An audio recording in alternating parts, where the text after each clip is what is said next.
Is Gojo about to be free? With Jujutsu Kaisen swiftly approaching the end of the Culling Games, and Sukuna having taken the body of Megumi, the world needs its strongest sorcerer more than ever. With the Cloud Toad from Mario Kart not announcing Angel's death, we can assume that she is alive, and when she wakes up, she's going to drop some real truth bombs on our characters. If anyone knows the secrets of Sukuna, Tengen, and Kenjaku, it would be Angel. After the tragic events of Chapter 215, our characters, while emotionally devastated, are in a moment of calm for the first time since the beginning of the Culling Games, and with Choso in possession of the back of the prison realm. Everything's pointing towards the release of Gojo being very soon. But what will Gojo do when he's released from the prison realm?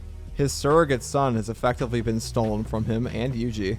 And with Kenjaku's plans about to come to fruition, time is truly of the essence in Jujutsu Kaisen. Sukuna is free for the first time in the entire series to hunt down his remaining power. Whatever bath that Urame had prepared for him, Kenjaku is most certainly aware of it. While we don't know the exact nature of it, there is a clear link between Sukuna, Tengen, and Kenjaku.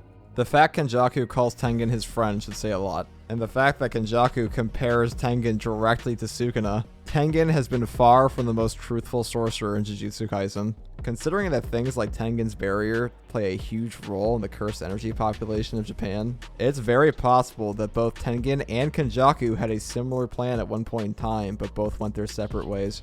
It should be noted that cursed energy itself is much older than Jujutsu is. During the Star Plaza Vessel arc, we can see that Tengen was said to have preached the foundations of Jujutsu sorcery alongside Japanese Buddhism. However, this was in the Nara period of Japanese history, and approximately 200 years before the Heian era and strongest era of sorcerers. And this directly explains why we have multiple characters calling themselves the Honored Ones in the series. The reason I want to touch on this is that the Six Eyes, Tengen, and the Star Plaza Vessel have been repeatedly linked in the series. Something like the Six Eyes has a place in Jujutsu beyond a normal curse technique. The Six Eyes are effectively pseudo-reincarnations of each user. My theory on this is that the Six Eyes are not tied to the body of the user, but the literal soul. So I expect us to have a major revelation surrounding Gojo Satoru, or at least the Six Eyes, and why they were linked to Tengen. When Gojo gets out of that box, he's going to have to emotionally deal with the revelation that Megumi is tied to Sukuna, and that Kenjaku is about to start the merger if he hasn't already.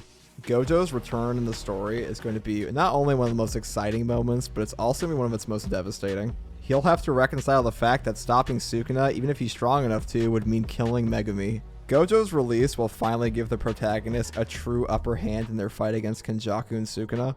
Gojo's major use in the story of Jujutsu Kaisen right now seems to be a confrontation with Sukuna. While he could definitely go after Kenjaku, him being the only one capable of taking on Megana, this just seems like the most likely place for his character to go. While Yuji is the most likely character to have a final confrontation with Sukuna, that doesn't necessarily have to be a battle of direct power levels. Gojo and Sukuna are absolutely going to fight, and given all the foreshadowing and the narration, this fight is looking to be the hardest fight of both of their lives. Which this should be a good fight, because this is the climax of the entire Gojo Prison Realm arc, really.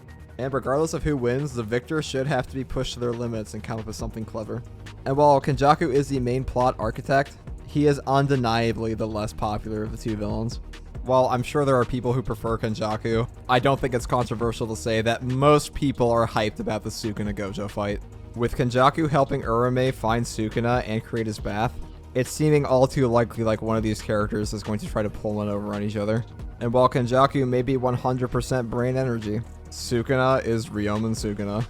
And though I expect him to win in the short term, Kenjaku will probably have the last laugh, given the fact Yuji Itadori was really just created with the purpose of messing with Sukuna. And I'll say this, Gojo hearing Megumi was taken by Sukuna is going to be pissed. But before we see Gojo fight Sukuna, you can fully expect him to whoop the ass of some ancient sorcerers. And it should be noted that most of these ancient sorcerers treat everybody else like garbage. So these guys are really primed to get force-fed some humble pie. Like what, the 2-page sorcerer that took over Megumi's sister is going to go be the one to fight and kill Sukuna? Talk about being unaware of your own death. So there are a few plot lines we have to go through here. We have to have the merger occur. We have to have Sukuna get his remaining fingers, which he'll likely appear with his remaining fingers or most of them and then eat the last one in front of our protagonist. I also assume he's going to tame the Maharaga off screen and pull it out mid-fight with Gojo. We've already seen him beat it once, there's not really a point in showing it again. And we also have to have the major plot reveal surrounding Angel and Sukuna and his backstory. And it's pretty obvious Sukuna wasn't always directly evil. Because the way he treats Yuji, this guy has personal beef with this kid. It seems like Yuji's empathy and personality really reminds Sukuna of somebody he knew before he fell. Considering Tengen was friends with Kenjaku and Kenjaku directly knew Sukuna, it's very likely all of these guys worked together at one point and they weren't all evil. And with Sukuna being called the Fallen / the Disgraced One, with him having a complete disregard for others, the fact that he's always wearing robes in the innate domain of his soul, and that Tengen was a Buddhist preacher, it would not surprise me if Sukuna used to be a priest.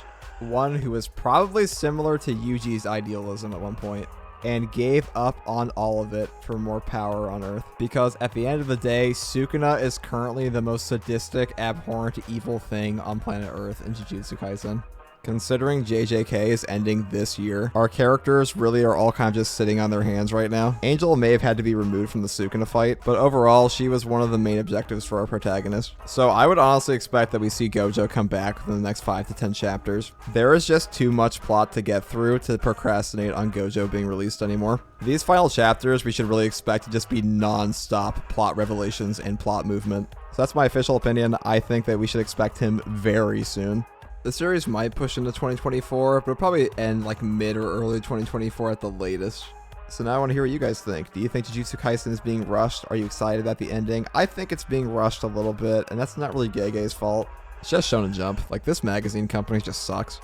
They give no author any room to breathe near the end of their stories. I also want to say that as of making this video, I've hit over 2,000 subscribers, and that is incredible to me, and you guys have been so supportive, so thank you to each and every one of you. And if you aren't subscribed and you like videos like this, subscribe for more. And as always, thanks for watching.